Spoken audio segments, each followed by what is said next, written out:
From Steve, it's if this can be used for fields that have received manure. Absolutely, and in fact, I think fields that have received manure have some of the highest uncertainty. They're more prone to denitrification loss than fields that didn't receive manure because of the carbon that's available for the microorganisms. The denitrification is going to happen faster. You can lose nitrogen faster, and plus you have more unpredictable release from manure, and both of those things can show up in what the corn or other crop looks like. So absolutely, a manured field is an excellent candidate for any kind of more intensive diagnosis just because of the greater uncertainties in both directions. Thank you. And there's this, another comment from Ernesto who's saying it's hard to answer when you ask about when we ask the poll questions about it's hard to answer because it may be combined with P deficiency. So that's something that could also influence. And P deficiency, well, especially say in wheat, it can just stunt it. It's just small, and it can certainly be confused because either P deficiency or nitrogen deficiency will just result in a crop that's growing slower and it's smaller. And in corn, I have not seen that very much, but of course the color response tends to be darker, if anything, with a P deficiency. But the size response, yes, it can be confused. Nitrogen and phosphorus could be confused, so that's a valid point. I'd look for that, especially in fall-growing crops like winter wheat or canola grown as a winter crop.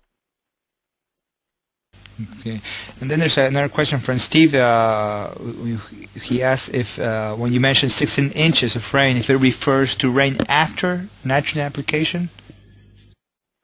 Well, pretty much. When I showed the maps, I was showing 16 inches of rain after April 1st, April through June. Most people will have gotten their nitrogen applications done by April 15th at the latest, unless they really didn't get done what they were planning to do in our neck of the woods. And so that would not be true in the southeastern U.S., where a lot of planned large in-season nitrogen applications are done, and that includes the southeastern corner of Missouri. But for a lot of the Corn Belt, it's all planned to go on before planting, and it would usually be on by then.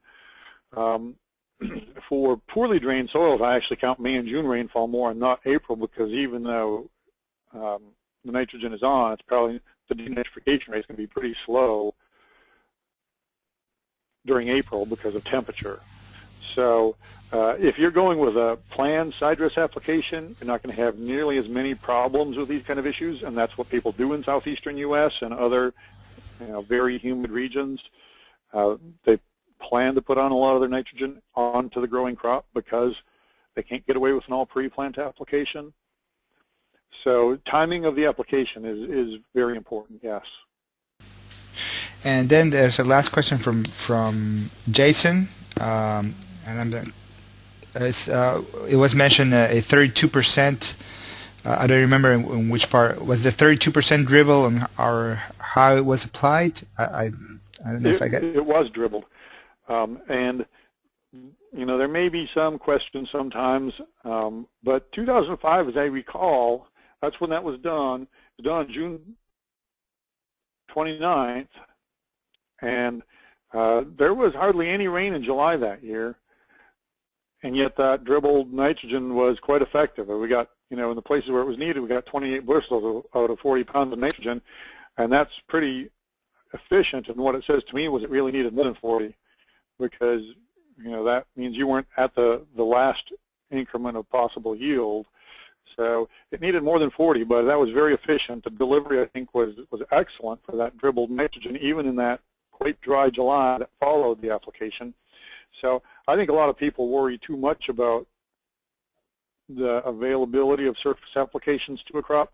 However, I've done a lot of work with people who have injection rigs, high clearance. They've got 6-foot-long, 4-inch steel that goes down and has a coulter and a tube behind the coulter injecting the 32% behind the coulter, and that's a great solution. I've been very impressed by how well that works even on fields with terraces.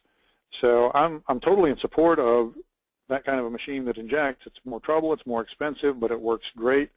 I think that overall my opinion is that people worry more about the dribble applications than they should, and that can be a very effective delivery tool. Great. Well, thank you, and there are no more questions for the moment. I'll keep an eye on questions.